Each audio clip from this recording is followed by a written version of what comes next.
Hello and good evening. I am Pythania, and this is the version 3 of my constraint manager tools. Wowee. It's been a hot second, but it's because I couldn't find the documentation for what I was trying to do. Spoilers, by the way. So, side tangent very quickly. These two scripts, the Rhenium Bones and the Symmetrize animations, they did not change at all. They don't need to be changed. They're very straightforward. I'll have a link to go to the video that I sort of show off their functionality, but it's very straightforward. This is more about the constraint manager and like what's important about it. So the two major changes is that this version uses the VR chat version of the constraints, while whoopsie daisies, while the last version just used the native version of the constraints. This was bad for a couple of reasons, but the VR chat versions are just better. And the other major feature that I added, we will look at in a second. So what would you do when you first get this up and you have a brand spanking new rig? Shoutouts to our lovely assistant here, Butterball, to help us see to show this off. First thing I would do is put whatever hierarchy you want to. Really, this object here is for this feature. Just put in your avatar there. You're mostly going to be using these buttons and some hidden ones we'll look at later. But yeah, just put it there. Get rid of the scary bright wording thing. It's really not that big of a deal. And let's say I want to put on rotation constraints on these two parts, the armature and part A. So I unfold this and I add two elements here. I fill these elements out, and as you can see, they are named so that you can close this, so it's just out of the way, and now you can edit these. If you have any experience with rotation or any constraints for VR chat, this should look familiar. So let's go ahead and add some sources. You can remove sources too. You can also edit this this array here, in the future, but we're not gonna look at that right now. Also, if there's like any weird things in the console, it's just because Unity likes to whine and complain. Just to clear, it'll go away, I promise. Anyway, so let's say I want to add these two thingies here and this thingy here. Leave all the weights at 1, and wowee, isn't that pretty neat? Just open these thingamajiggers up. And let's say I want to remove this one source, change the weight, change this weight. This is the big slidey weight, by the way, at the top here. And I want this to have a target transform and this to not have this, and sure,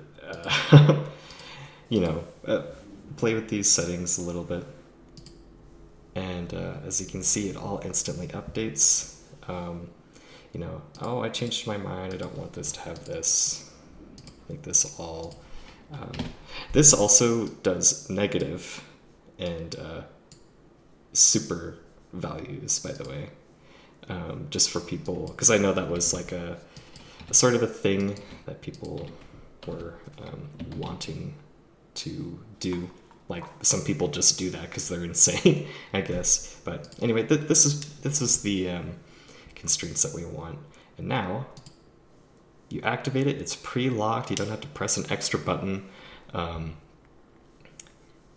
wowee, hooray. If you want to edit them, like just in the respective constraints, or you want to edit them here and update it, please deactivate it. Bad things will happen. it'll just like get rotated and you can't undo it, and it's just a mess. Yeah, update and then reactivate. Okay, cool. Destroy those for now. Oops. Yeah, that'll work. That'll work. So that use case is like the most common use case I could see for this. I think that's pretty straightforward. But we have to look at this. So this object, it doesn't have to be the avatar. It can be any part of the hierarchy you want. But I suggest the whole avatar because let's say you have a pre-existing rig and it has rotation constraints. Let's make this one like a parent constraint. Yeah, briefly fill them out with whatever garbage this is just for. And they're pre-activated, right? Because they're supposed to be working. What you would do is you would detect and populate. And what that does, this button detects every constraint on every single part, the potential of that, on this specified hierarchy, and it grabs that data and populates the manager. So we got one rotation and, oh, it's supposed to say one parent.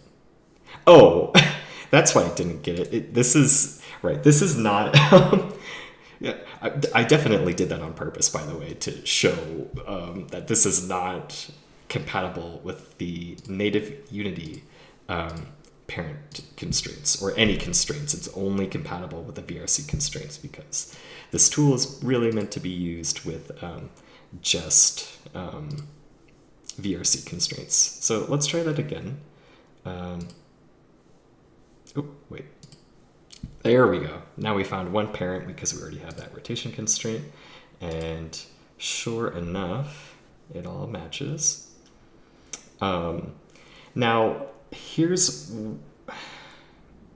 I did this on purpose, so it's not like a surprise or anything. But if you had, let's say, this first element is armature, but this source I want to be hips. When I detect and populate constraints, you could kind of see there, it doesn't overwrite what is already in the manager because the manager is supposed to be like first priority for everything. So as you can see, when I press that button, it did not overwrite hips. But if I update it, because this is the same constrained part as here, the manager will overwrite what is already on the avatar. So that's something to, she do be rotating. Oh, I think I know why. It's because there's like hidden data here, which I'm assuming was, oh, that's weird.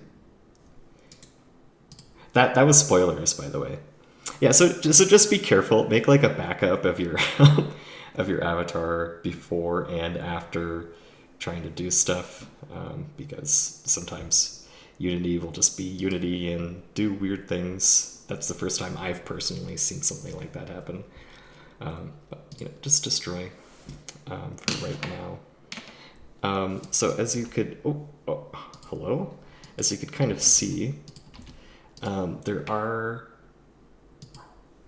some interesting things here.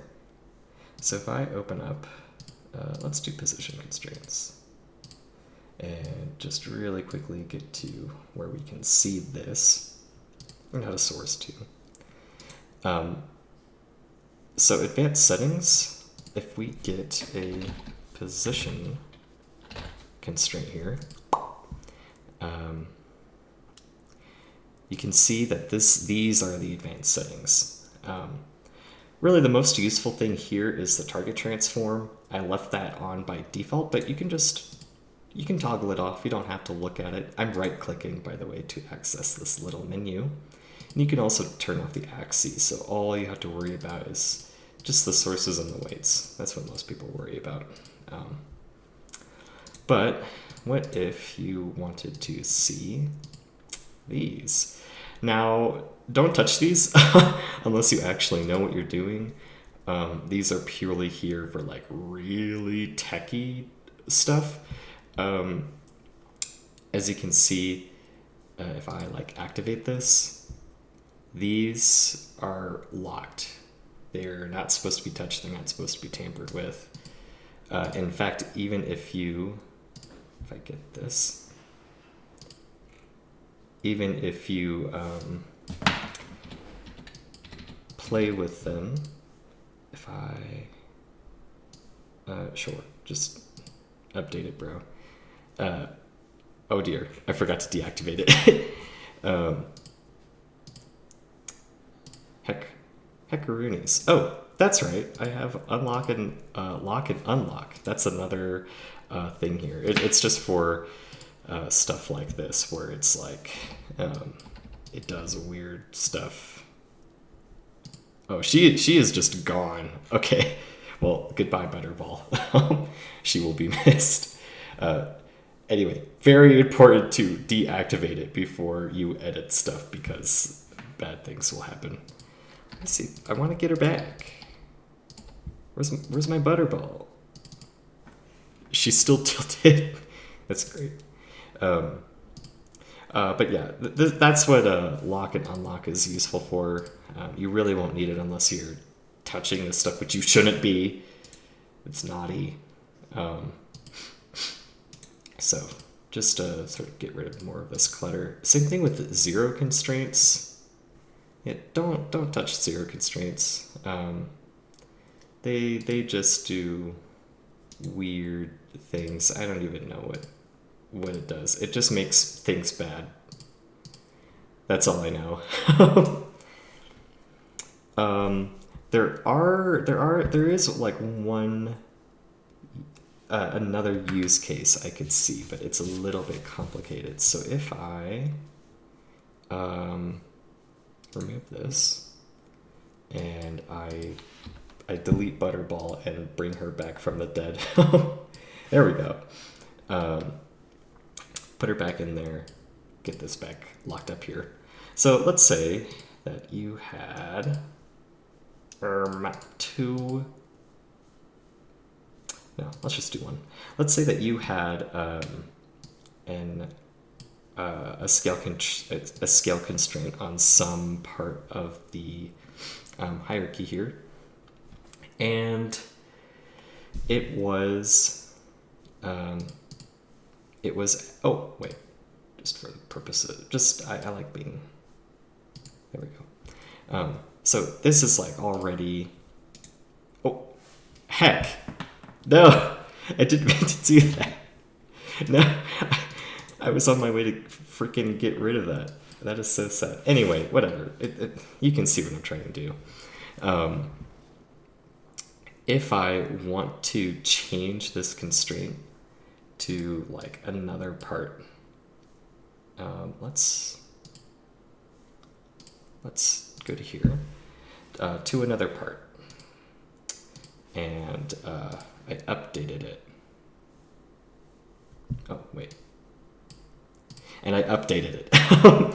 As you can see, there's still both here, and I might try to see if there's some way to fix that into the future, but it's just because like it looks at the constrained parts, it just moves it, and it doesn't get rid of that previous one.